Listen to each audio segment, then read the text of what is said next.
Hello বন্ধুরা, তোমরা সবাই কেমন আছো? আশা করি ভালো আছো। আজ বাইরে বৃষ্টি হচ্ছে আর আমি চলে এসেছি ইলিশ মাছ নিয়ে। দেখো, নুন, হলুদ, লঙ্কার গুঁড়ো দিয়ে আমি ভালো করে মাছটাকে ম্যারিনেট করে নেব।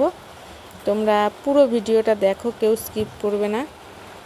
সুন্দরভাবে ভিডিওটা দেখো, না হলে কিন্তু স্টেপ মিস করে যাবে। আজকে ইলিশ মাছটা হবে খুব সুন্দর করে রান্না করব। কিভাবে রান্না করি পুরো ভিডিওটা দেখো, দারুণ লাগবে খেতে। দেখো, ম্যারিনেট করা হয়ে গেছে। এদিকে কড়াইতে আমি তেলও বসিয়ে দিয়েছি, তেলও গরম হয়ে গেছে। এবার আমি একে একে মাছের পিসগুলো ভেজে নেব। মাছের পিসগুলো বেশি কড়া করে ভাজবে না, কারণ ইলিশ মাছ যত কম ভাজবে তত ভালো লাগে। এটা আমি কাঁচাও করতে পারতাম, কিন্তু আমি একটুখানি তেলে উল্টে পাল্টে একটু ভেজে নিচ্ছি। তোমরা চাইলে না ভেজেও করতে পারো। দেখো, এদিকে মাছ ভাজা হয়ে গেছে, আবারও বসিয়ে দিয়েছি। আর এদিকে আমি মশলাটা চট করে বেটে নেব। দেখো, মিক্সি গ্রাইন্ডারের মধ্যে আমি কিছুটা সর্ষে সাদা, কিছুটা কালো আর কিছুটা পোস্ত দিয়ে দেবো। তোমরা চাইলে পোস্ত নাও দিতে পারো, শুধু সর্ষে দিয়ে করতে পারো। আর পোস্তটা দিলে তার স্বাদটা আরও দ্বিগুণ বেড়ে যায়। এর মধ্যে দিয়ে দেবো, দেখো আমি ঘুরিয়ে নিয়েছি শুধু হালকা, তারপরে আমি জল দিয়ে পেস্ট করব। কিছুটা কাজু বাদাম, কিছুটা কাঁচা লঙ্কা পেস্ট করে নিয়েছি। আর দেখো, এখানে কড়াইতে মাছ ভাজার তেলের মধ্যে একটু তেল দিয়ে আমি কালো জিরে ফোড়ন দিয়ে দেবো। তোমরা চাইলে দুটো কাঁচা লঙ্কা ফোড়নে দিতে পারো। আর এই বেটে রাখা মশলাটা কিন্তু আমি এর মধ্যে দিয়ে দেবো। দিয়ে আমি ভালো করে একটু মিশিয়ে নেবো। তার আগে আমি হলুদ আর লঙ্কার গুঁড়ো এর মধ্যে দিয়ে দেবো, দিয়ে ভালো করে এটাকে কষিয়ে নেব।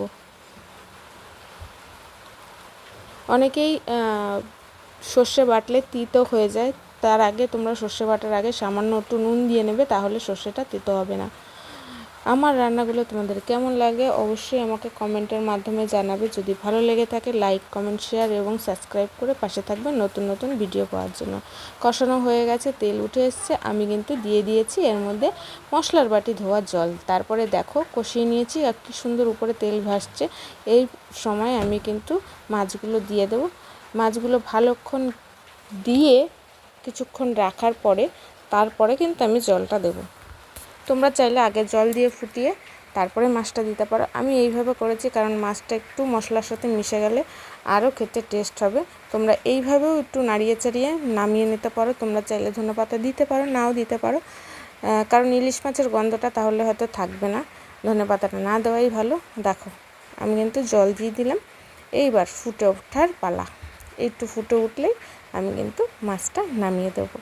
তা কেমন লাগলো আমার এই রান্নার রেসিপিটা তোমরা অবশ্যই করে খেও, আর খেয়ে আমাকে অবশ্যই কমেন্টের মাধ্যমে জানাবে যে রান্নাটা তোমাদের কেমন লেগেছে। দেখো, মাছ ফুটে গেছে, এবার আমি নামিয়ে নিয়েছি।